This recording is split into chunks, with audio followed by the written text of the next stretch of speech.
This is where I often clash with managers who seem to have figured it out. And just because you're successful in Sweden doesn't really mean anything. Good for you. But doesn't mean that you're going to replicate that in Germany, Austria, or in the US or in Canada. No matter how good your English is, that's not the point here. You're listening to Customer Growth Sessions presented by Intergrowth, where we talk through strategies to help up-and-coming e-commerce businesses bring in more customers. I'm your host, Pat Ahern. Let's jump in. All right, listeners, welcome back to the latest episode of Customer Growth Sessions. Today, I'm thrilled to have on Tino Dietrich, the founder and CEO over at SNYDER USA. Tino, welcome to the podcast. Hi, thanks for having me. Thank you for coming on. I'm excited to dive in.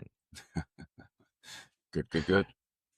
Well, you have a fascinating background. You've started many businesses, you've exited many businesses, but I want to start out talking about with SNYDER because that in of itself is a fascinating story. So let's start out there. So I've been playing golf for pretty much all my life. And what happened, and that's not how I came across SNYDER, but just shows how deeply involved I am with golf, is in school. I used to play field hockey, and then I transferred schools and all of a sudden wasn't able to continue to play in the team and whatnot because it's not so popular in the southern part of Germany, more popular in the northern part. And I transferred to the southern part. So I had to go back more into golf. I was playing golf before, but not that much. And then, school, I mean, you want to play with other kids and this and that. And everybody was playing soccer and basketball and blah, blah. And I was playing golf, not in very popular sports at that time per se for kids. So I had this crazy idea and I said, there must be other kids in Germany who feel like me. So why not start a school championship? And that's what I did. I found a sponsor. At that time, that was Audi, the car company. And the reason they sponsored it was because I was calling them, that time, no internet, no cell phone. The phone booth at my local post office turned into my office.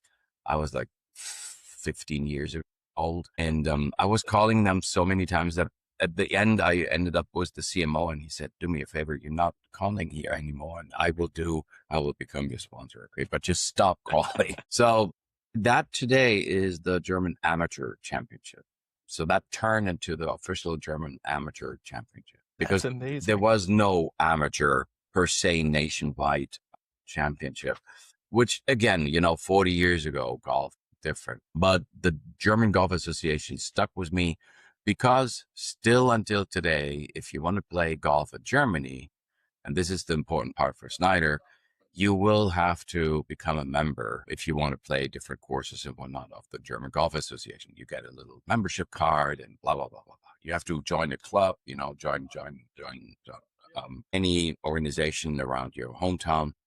But I live in the US. So I said, when I come over, how do I do this? So I found a local in Hamburg where I was born and grew up and still have the place there with family and whatnot. So I became a member, official member, again, reactivated my membership. And in the mail, I got a coupon code for this golf ball because SNYDER is the official ball of the German Golf Association. So, that was 2020 fun.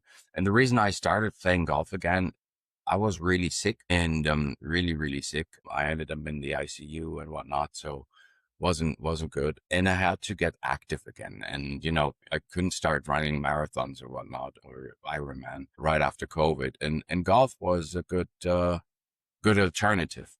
So I started playing golf again. And like everybody who plays golf, I ran into these absurd price problems. I was shocked. I mean, I hadn't played for a while, maybe like, I don't know, 10 years or so. And then all of a sudden you pay $5, $6, $7 for a golf ball. I was like, what the heck? And if you think about like the average guy loses about 5, 6 balls a round, quickly goes into, and it's just, a round of golf costs you maybe anywhere between $80 to $300 if you're on a top tier course, and more obviously, if you play Pebble Beach or whatnot. But you still don't want to spend necessarily 30, 40, 50 bucks getting them into the woods and into the water. So I did what everybody did. You buy lake balls and used balls and almost new balls and whatever balls. And I thought really I had figured it out. So I, came across this ball, which was reasonably priced. And then I played it and I liked it. And then I started to look into the whole golf ball situation. I'm an entrepreneur by heart. I don't know, but like whenever I come across something that for whatever reason seems off, I'm like a detective, I investigate, I try and find out. And it was actually interesting because the golf ball is the one equipment you play in the sports every time. It's the most overlooked item in your bag.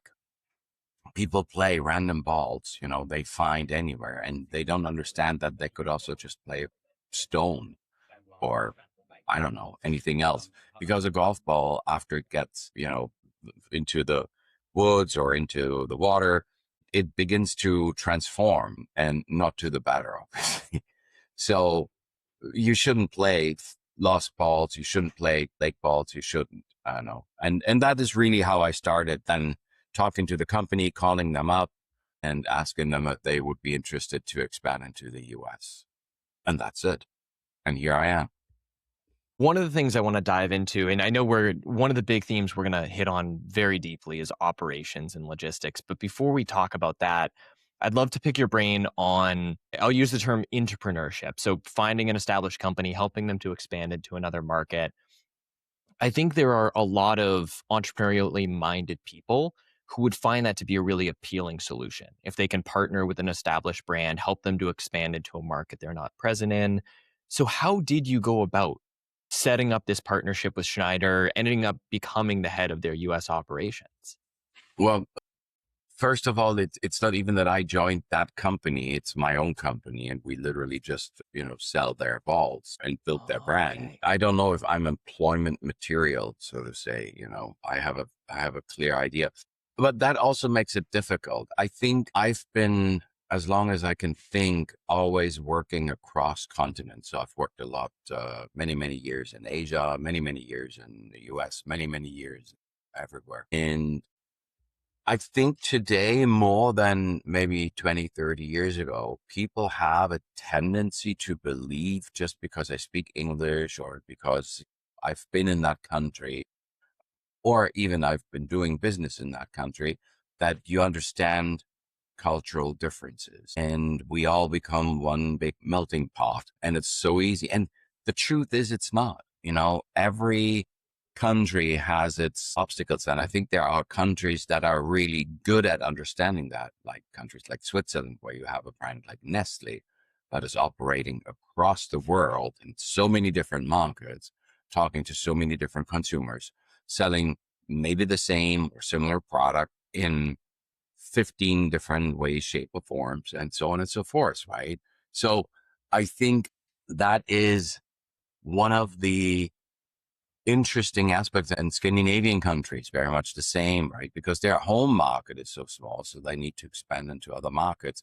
And then there are other countries where I feel the understanding to reflect cultural differences is not as deeply rooted as in the countries I mentioned before. And that is a problem. If you expand into, and I remember working in online dating, and, we were expanding into all these different markets, and, some people called women a bird, other people called it a babe, and this and that. And yes, when you talk about these nuances, might not be such a big difference when you look at it at that very moment, but in the bigger, larger context, it might very well be a huge difference, right? So I think that is the obstacle. And even though we work very globally as humans, and we consume brands that are available globally, from water to energy drinks to you name it, that may not necessarily apply if you understand where I'm coming from. If you want to be Definitely. successful, and I think it actually accelerates because of social media, because people figure this out and identify these things. And then they're like mini detectives and they expose it to the world and like, hey, look what I found. And you never thought about this. Like, I remember in school, there was the story of I think it was a Chevy from Chevrolet Nova, right? That was sold as a brand in the US, Nova. And it sounds like new Nova, Supernova, whatever, Nova. And then they start selling it in Latin America and figured out that nobody wanted to buy the car because Nova translates into Spanish as it doesn't work, right? Nova. So they're like, and today you would like, who made that decision, but it's just the way it is, right? It's just the way it is. And I think the guy who built this brand, SNYDER, Mr. Schneider, SNYDER in Scandinavian countries, in Denmark in particular, means something, that's very much different than what you think it would mean. It's, so in Denmark, our brand would probably not be very successful. It's just, sometimes you don't think this through fully, but yeah, it is what it is. Absolutely. I think of the example of Amazon expanding to Sweden in particular. And this happened, I want to say it was maybe 4 years ago. But when Amazon first released Amazon.se in Sweden, they must have used like a really, really bad AI translation service, would be my guess. Yeah. I'm going to keep the podcast PG, but I would say, listeners, if you're interested, Google, Amazon.se translations during launch. It was pretty ugly. This is exactly what I'm talking about. And I think, where the advantage is maybe someone like me who has had the chance to live, work, and learn all these different markets. I'm not saying every market. I just learned very early on to be extremely humble. And I had a tough time with American and Canadian colleagues in Europe when they came over and they're like, okay, let me see this and this and this. And I'm like, what are you talking about? And I saw it on television. It's like, okay, whatever. It's like they're totally stereotyped, and it's just, I don't know. They all think they're the Germans running around in leather trousers and drink beer all day. It's just, I wish I would go back right away. I was going to say, you make Germany sound pretty nice that way. I know. It's that time of the year, in September where the Oktoberfest starts, but most e-commerce owners I talk to describe their revenue the same way. Great months, followed by terrifying ones with no real idea of what's coming next. So they sit on their cash instead of reinvesting it, and the business stalls out. The root cause is almost always coming down to only having one or two ways to acquire customers, none of them being extremely reliable. At Intergrowth, we help build diversified customer acquisition systems through SEO, meta ads, and content marketing, so that your revenue becomes something that you can actually plan around. Book a complimentary strategy session at intergrowth.com/CGS. Once again, that's intergrowth.com/CGS. Tino, I want to shift gears over to the operations side of things. So you're a serial entrepreneur. I'm curious what lessons you've taken away from past businesses that were like front of mind for you when you were building out the operational framework for SNYDER USA. Specifically, maybe to cut down on a lot of operational mistakes you had made at past ventures. Yeah, I think that's an interesting question, especially the time we're in right now. We are in a very, I would say that like a 360 complete day and night shift of things across the board. It doesn't matter what you're looking at from market research. When I started, you had to look at Nielsen reports that came in big booklets that a truck had to deliver. They were massive, and always the new guy, which was at that time me, then had to scan through these gadillion papers, just because I was looking at the microfiche in the, I don't know, some of your listeners remember what a microfiche is when you went to the library and you had to research certain things because there was no Google. I'm just saying, and I'm not 180 years old, just for the record. And the microfiche was always great because then the guy before you used it and had like done a little scratch, like a tiny scratch on that microfiche document. And the scratch was like 5 meters wide when you put it under the microfiche. So that was gone. Today you punch in Google or you use ChatGPT, right? So this just shows you how fast, and again, the way I would say the last 20 years have changed the landscape on everything: market research, accounting, filing sales taxes, being compliant, and, right? So, and whatever you do, if you do it right, there is an industry following the process that you start to establish. I'll give you another example: 3PL, third party logistics. You talked about Amazon, right? It's a great example. Well, like 30 years ago, you had to really think this through. If you wanted to expand into a different market and you wanted to get the product from your factory to a warehouse, from the warehouse to the consumer, you really had to build the whole chain, right? Today, you can plug and play into a chain that is there with different players, and you're not even stuck to one. You can choose. You can pick and choose from many players, and you can build the most efficient chain that you would like to see and have. Is it a product that needs cooling? Is it a product that is, whatever it is it bulky? Is it not bulky? And therefore, today, I think you have to solve this problem in a much different way than you had to maybe solve it 20 years ago. And probably in a year or two from now, you're going to solve that same problem today in a much more, I would say, efficient, but for sure different way. I don't know what that way is, but the thing is a rapid changing landscape today. And I think the biggest takeaway is, if you think you have figured it out, you're not in a good position, because you haven't. It's a constant changing process. And the key here is staying agile, being very adaptive, and willing to learn. And the last part, very hard for most entrepreneurs, most people. And, this is where I often clash with managers who seem to have figured it out. And just because you're successful in Sweden doesn't really mean anything. Good for you, but doesn't mean that you're going to replicate that in Germany, Austria, or in the US or in Canada. No matter how good your English is, that's not the point here.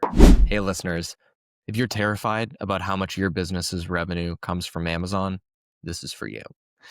I get it. Amazon's a double-edged sword. It's a really powerful sales channel, but at the same time, become too reliant on Amazon and you put yourself in a dangerous scenario where you're just biding your time until Amazon cannibalizes all your sales and rolls out the Amazon Basics version of your product. I've seen it happen a lot of times. That's ultimately why we help businesses to diversify away from Amazon by building a secondary and then tertiary revenue stream, so that if Amazon rolls out the Amazon Basics version of your product, you don't see your sales go down to zero. If you're interested in learning more, book a free strategy session with me at intergrowth.com/CGS. Once again, that's intergrowth.com/CGS. So I'm curious what you found personally to be effective in personally staying agile, personally staying humble. Learning, being able to make mistakes and make that part of not just your day-to-day work, but also your culture. You really have to test and try and see what works. And whatever works today doesn't mean that. Meta is a great example.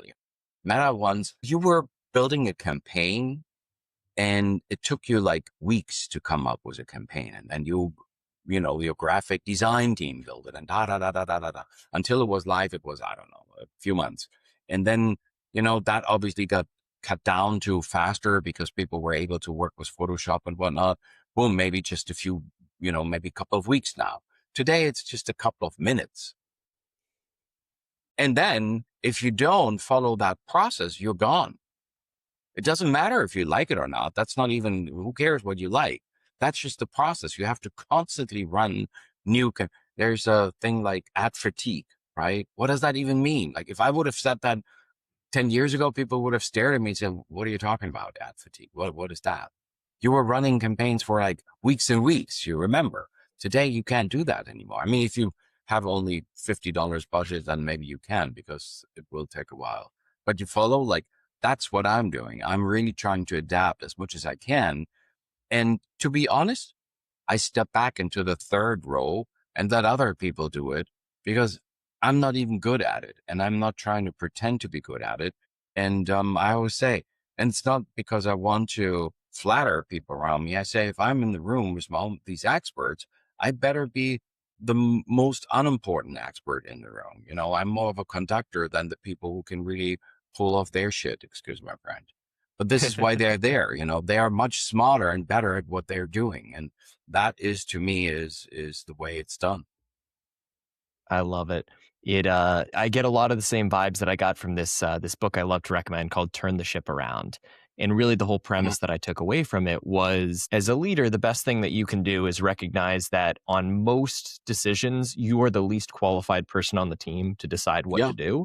Far better off, leave major decisions to subject matter experts, expect them to come to you and say, here's what I intend on doing. Do you have any pushback on it? Your job as a leader is to look at the broader scope of the business, competitive strategy, and determine, are there holes in this? Otherwise, this person knows their subject matter better than me. But you see, that's the problem between micromanagement and leadership. And I think this is what I was referring to. And I see it every day. I even see it today in what we do with SNYDER. It's sometimes very difficult for people to understand. And maybe you can understand it, but you don't accept it in terms of what's working, what's not working. And I often said, just because, people are eating French fries in Germany and the US and in France doesn't mean that they all have the same way of perceiving what French fries are, per se, in that, context. And it's very difficult because you shape your own reality. And that's just how you look at things, how you're brought up, what's important for you, what's your values, what are your beliefs? And this is shaped by your upbringing, school, your parents, your friends, and then there are those people who travel countries and then they think they know it all. Just because you spend like a week in America. I know how America works. And you're like, okay. I live here for a while. I have a passport, I'm a citizen, but I still don't know how the country works. I'll never forget. I don't know any country. I really don't know any country. So wherever I go, I always say, I speak the universal language of love and I'm a citizen of the world. I love it. I love it. Along those lines, I always think back to like very early days of studying abroad. This was 2014 for me. Mm-hmm. People would ask me all the time, how does America feel about this issue? And I was always so confused. I was like, I don't know. How does what state of America feel about this issue? And even still, you're going to see like a 60-40 divide on the issue. Yep. Yeah. And I think that when I go back to Germany, people are asking me like, well, how do you guys see it over there? And I'm like, I don't know. I didn't run a poll. It's like, how do I know? If you ask me, like, it's a different question. But yes, I agree. But this is how we see this, which is our reality. It's like people like, oh, I just met this American gentleman on my flight to XYZ, and this is what he said, which kind of is that not representative for America? I don't know. I don't think so. It's like one person out of 300 and what million? Absolutely. Well, Tino, I want to jump back to something you were talking about just briefly before, which is talking about 3PLs.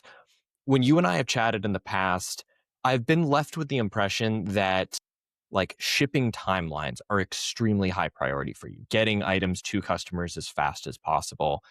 I'm curious to hear about the 3PL system that you guys have been building out and what is it? Yeah, ultimately walk us through how that 3PL system works, how that shipping system works for you. You have multiple warehouses that you're working with. I'd love to hear about that. Yeah, we do. We keep it agile. I mean, in the beginning, you kind of gamble. And interestingly enough, let's say go back like 10 years. That's not that long ago. This whole system, and for sure because of COVID, has undergone complete day and night difference shift. So what happened like 10 years ago here where I am in Miami, South Florida, shipping over to Seattle, Washington, or even LA, it's like across the country, but it had to go all the way up, out of Florida, across the country. You were looking, and the Zappos is a great example because they were looking for building hubs like Kentucky, where they're able to, from a logistics point of view, to cater the country to whatever angle and corner of this country as quickly and as efficient as possible. Now, this all has changed, sometimes, and this is where everything gets very bizarre. Shipping from, let's say, a port in Asia to the US is cheaper to allow the product to go and be shipped to New York City. So all across the canal and everything, which takes you maybe 4 or 6 weeks longer. Well, it depends on, where it goes, than going into Los Angeles, because the routes are very expensive. Everybody wants to be quick, so does that all make sense? Not necessarily, but it has a very big impact on your bottom line, because you're looking at margins, and you want to make sure that, and that's the margin that will support you being able to ship your product once it is in the warehouse fast to the customer. Because we all know, and you mentioned Amazon, since the day and age where you order and it's there the next day or 2 days. So that's what people expect. They have like, okay, I push the button. Where is it? Process the order and whatnot. Like 2-day shipping means 2-day shipping. You get it on the 3rd. It's not like it ships in 2 days to your door after you push the button. People don't have that patience. And, people also, you need reviews, then the people like very upset when you have a 2-day shipping and God forbid it's over a weekend and then they get it after 4 days, because that is 2-day shipping, Friday and Monday, but they're getting confused, whatever it is, you don't have the time to explain that to them because they don't really listen. So that's what you have to keep in mind. What we did is we constantly monitored that space, and I always had respect for logistics. We have a person in-house who's really good at this, who's learned over the past 12 years, really in the industry with many different providers, from, even the large ones, the UPS, that also they change, like the last mile. And it's a process that by far is not finished, because just think about drone deliveries, and it's a very, very intense and evolving market. And if you're not keeping up, you're toast, because the cost going to eat you up, especially now, fuel cost up, and, talk to truck drivers who don't even know how to support their own business, because it's just, the costs are exploding. And the consumer is not paying for it. Like if you all of a sudden say, hey, your 2-day shipping instead of $14.99 is now $28.99, you go like, what? Nah. So I think that's the answer, is stay on your toes, like follow Muhammad Ali, sting like a bee in the butterfly, be agile. I love it. I love it. Tino, this is so fun, because in our last chat, one of the big themes that really stood out to me is you and I talked a lot about the importance of process, really baking process into everything that you're doing from the very early stages of the business. What's so fascinating about this, though, is the big theme I've heard from so much of what you've shared today is being willing to adapt. You've mentioned the word agile a couple times, how quickly things change. So I'm curious how you personally balance the importance of building process for consistency with also staying agile and letting that process to evolve over time. How do you find the balance between those two? There is no perfect, okay? And there's not even good.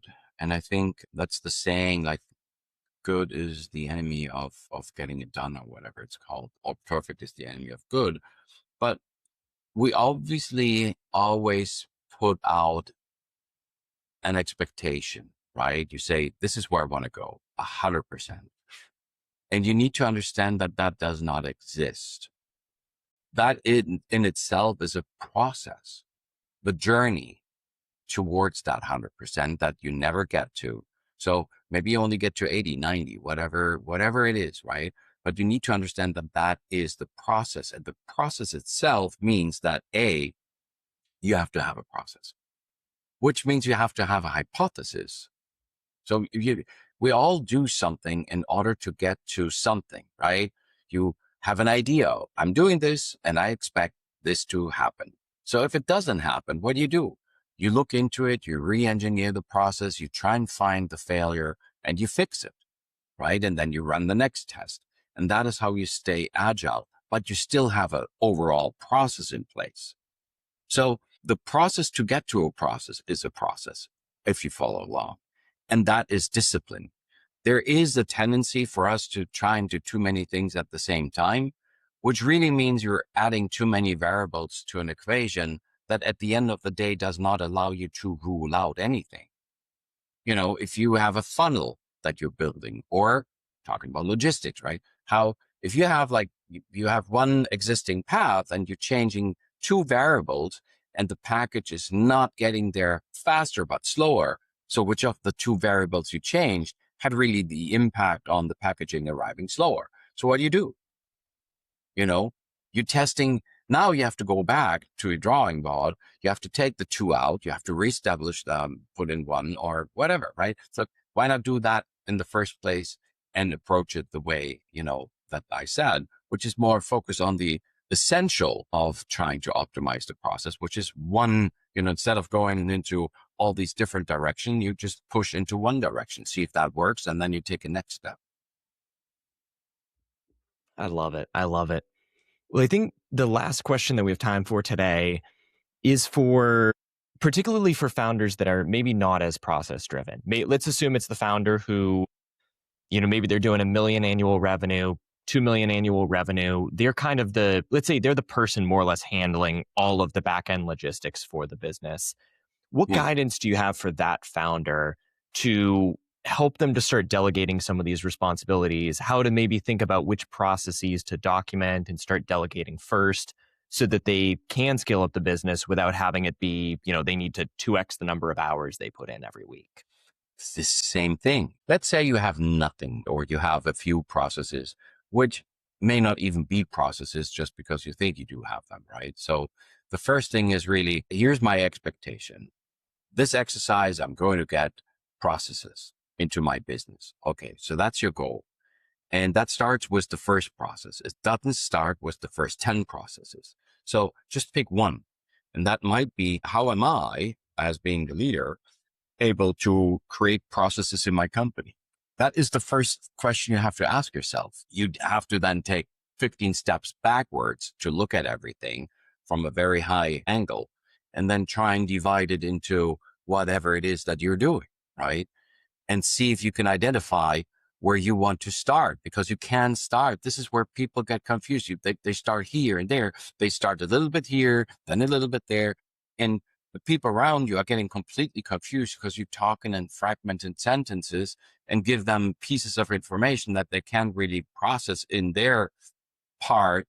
And that's the next thing. If you start to establish a process for someone else in their respective field, you start to micromanage.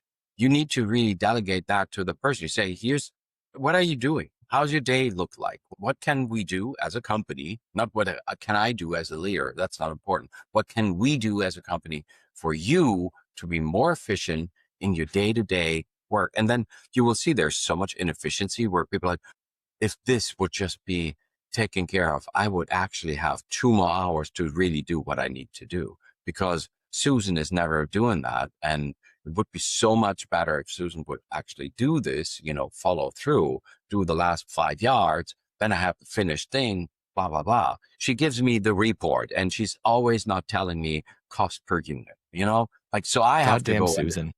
Yeah, Susan, I was like, but you see my point. And you look at this and you're like, huh, really? And Susan's like, you never told me.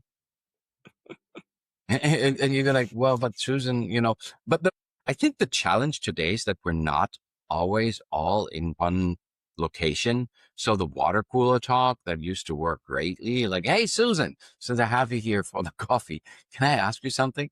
You always have Slacks and this and that. And then, it's just like, but I sent you that message like 4 months ago. Like, really? When, where? You're not, you know what I'm saying? Like, it's just difficult to create this energy and this cohesiveness and this togetherness with virtual teams, all over the country, all over the globe, for that matter. Absolutely. Tino, this has been amazing. For listeners who either one, want to follow you online, or two, want to buy SNYDER USA, first of all, where can they find you? Where can they find SNYDER online? Well, SNYDER Golf USA, SNYDER SNYDER Golf GOLF, and then USA. I hope you can spell that.com. And that is where you can find pretty much everything. And they can also email me, Tino, at same address, SNYDERGolfUSA.com. Yeah, that's where we are. Brilliant. Once again, listeners, this is Tino Dietrich, the founder and CEO over at SNYDER USA. Tino, thank you for coming on today. Thank you, Todd. Thank you. Thanks for tuning in to Customer Growth Sessions. If you found it helpful, subscribe and give us a review. It helps us to grow the show. Looking for more SEO guidance on how to grow your business? Contact us at intergrowth.com/estimator or email me directly. You can reach me at pat@intergrowth.com. That's all for today. We'll see you again soon.